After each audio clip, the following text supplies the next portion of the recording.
What's up, guys? Welcome back to GoldClassGaming, and today I'm back with my updated combo ABC deck profile for Master Rule 4. This might and probably will be my last truly official Master Rule 4 combo ABC deck profile, unless something in Ignition Assault or one of the upcoming side sets really changes how I build the deck. This will be the last iteration of the combo ABC deck up until Master Rule 5 comes out, because I've been having so much fun testing and finding combos for Master Rule 5 with all the upcoming support for ABCs in those sets. Yeah, so I'll have Master Rule 5 ABC deck profiles and ABC combos coming out in a couple weeks. For the time being, we're gonna tackle Master Rule 4 combos going first. Just with ABCs. So I'm just going to start it off with 3 copies of A Assault Core, 3 copies of B Buster Drake, and 3 copies of C Crush Wyvern. Your main pieces. You want to play 3 of each because just drawings are nice. I've only ever considered cutting pieces to 2 a couple times, and at that point I'd only ever cut A and C. But I still think playing 3 is fine if you have space for it. I'd only ever cut them if you just need to make space and you're going over 40 cards, but I don't see why you would.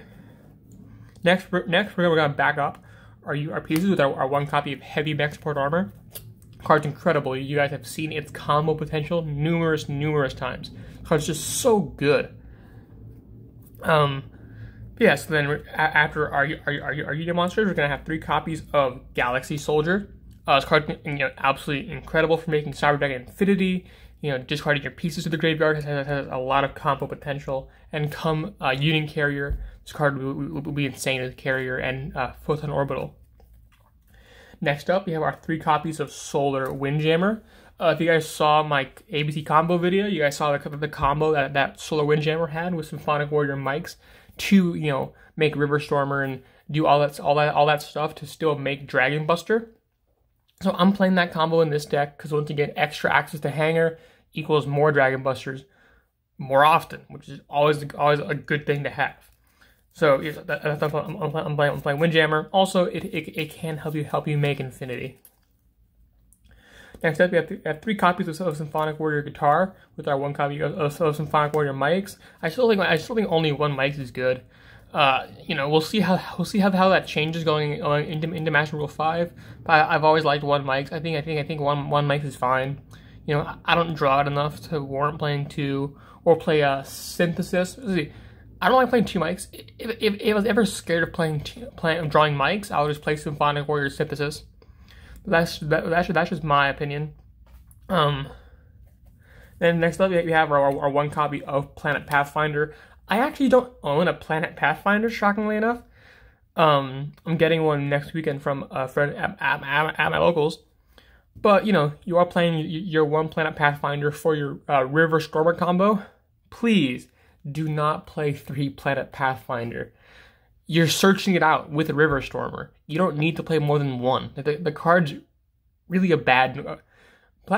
Pathfinder is a bad card without Symphonic Warrior mics, because you have to normal summon it, tribute it, and then get Union Hanger. If you don't have Symphonic Warrior mics already, you just burned your normal summon with no way to actually summon the piece you add out of Hanger. So 3, you'd never want to see Pathfinder unless you've already resolved Symphonic Warrior mics. So I play 1 because I'm searching it out, and I'm only ever searching it out after resolving mics, so that's good enough for me.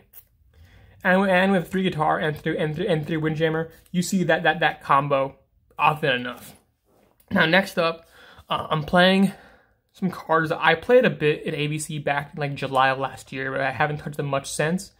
These cards are really just to help you get some generic link fodder and just really help you push forward on your extensions, just to try and make your boards just a little bit better. Because my issue right now is that just making Buster Griffin or just making Buster Infinity is not a strong enough board anymore. You need a little more disruption than that. So I think these cards help you push further in your combos to get that extra disruption. You have 2 copies of Danger Nessie, Danger Jackalope, and Danger Tsuchinoko. Cards are so good for just linking, you know. And a lot of my testing, I was able to end on my Buster Griffin board, plus like the Platinum Gadget, which is there, and an IP Masquerena. And then during my opponent's main phase, I could link off into a 2-material Apollosa, just to get a little more disruption. And that's kind of what I'm talking about. You know, or if you choose to play Nightmare Unicorn, you can link into that. But I think like being able to just extend a little bit further into your combos, to even making you know, just oftentimes if you can just make the Masquerena, that's a big game changer for you. That means next turn you can slap that Apollosa or Griffin or whatever you didn't make on your turn 1. And then for our last monster, we have our 3 copies of Ash Blossom and Joyous Spring. You know, one of the 2 best hand traps in the game right now. So I think it's good at 3. On to our spells, the usual 3 copies of Union Hanger and 1 copy of Terraforming.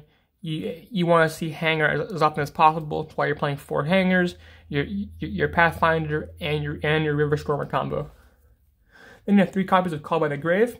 You like resolve a Union Hanger as much as possible, therefore you play Call by the Grave, you know? Just helps your combos get there. Stop them from ashing your Hanger, stop them from ashing your B or ghost spelling your, you know, just stop them from DD-crowing your C, you know, that kind of stuff. Also, this stuff has relevant negation versus like Orcus and Striker, which play with cards in their graveyard like Ray or all the Orcus stuff. So using Call by the Grave can actually be good as an offensive maneuver. Then for the last cards in our deck, 3 copies of Infinite Impermanence. Once again, one of the 2 best hand traps in the game right now. I just love playing it. You know, it's good going second. It's good going first. It's so useful, and I don't know why. I just feel really happy when I end on a board of Cyber Dragon Infinity with a set Infinite Impermanence. You know, just Infinity and Infinity. But that's it for the main deck. That is 40 cards in the main. Now we're going to head on off to the extra deck. Starting off in the extra deck, we have 3 copies of ABC Dragon Buster, the man himself. This card's absolutely incredible. I love Dragon Buster so much. But I won't talk forever about it because you guys know what it does. Next up, we have our Nova and our Infinity. Obviously, really relevant with all the level 5s we're playing in our deck. Soldier, Windjammer, Mikes, etc. You're able to summon this card so much and so easily. And sadly, until we get Carrier, it's still a little hard to summon, but you know, you still have cards like Galaxy Soul Flare Dragon to help make that process a little bit easier. For our last Xyz, we're playing our Infinitrack River Stormer. I was talking about this combo earlier. If you haven't seen the combo, go watch my combo video from last week. It talks about how you can summon Dragon Buster by just opening Guitar and Windjammer, you know, and being able to search Hanger through Pathfinder, that kind of stuff. Off to our Link 4s, we have our copy of Boral Sword Dragon to just close out games. You know, you're always just swinging for game of Boral Sword Buster. Apollosa for hard negation for decks that play a lot in their graveyard or their hand. Nightmare Griffin for just the skill drain effect of you know, heavy on-board presence. You know, if they're activating a lot of monster effects in the field, Nightmare Griffin just shuts them out entirely, and Mage can't play through that. For our only Link 3 is Decode Talker. You can play a Nightmare Unicorn if you want to. I just like Decode Talker since it can buff up its own attack points, as well as you can use the pieces that you summon to its zones as negate fodder, which is nice. Then off to our Link 2s, we have our Galaxy Soul Flare Dragon, helps us make our Buster Infinity. Our Nightmare Phoenix and Cerberus for general utility. And as well, our last 2, we have Platinum Gadget and IP Masquerena. Platinum Gadget, obviously, for all your combos, and then Masquerena, you make quite a bit when you are just you know, have excess monsters on board to then use next turn with the Platinum Gadget to make Apollosa and such. That's what I was doing in testing. If you guys want to, you guys can cut Cerberus for a copy of Barricade Board Blocker to discard your pieces or discard your dangers.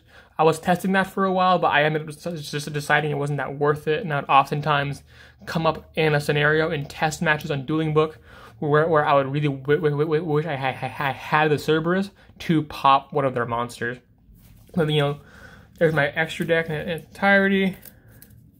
Yeah, so that's it for the entire deck.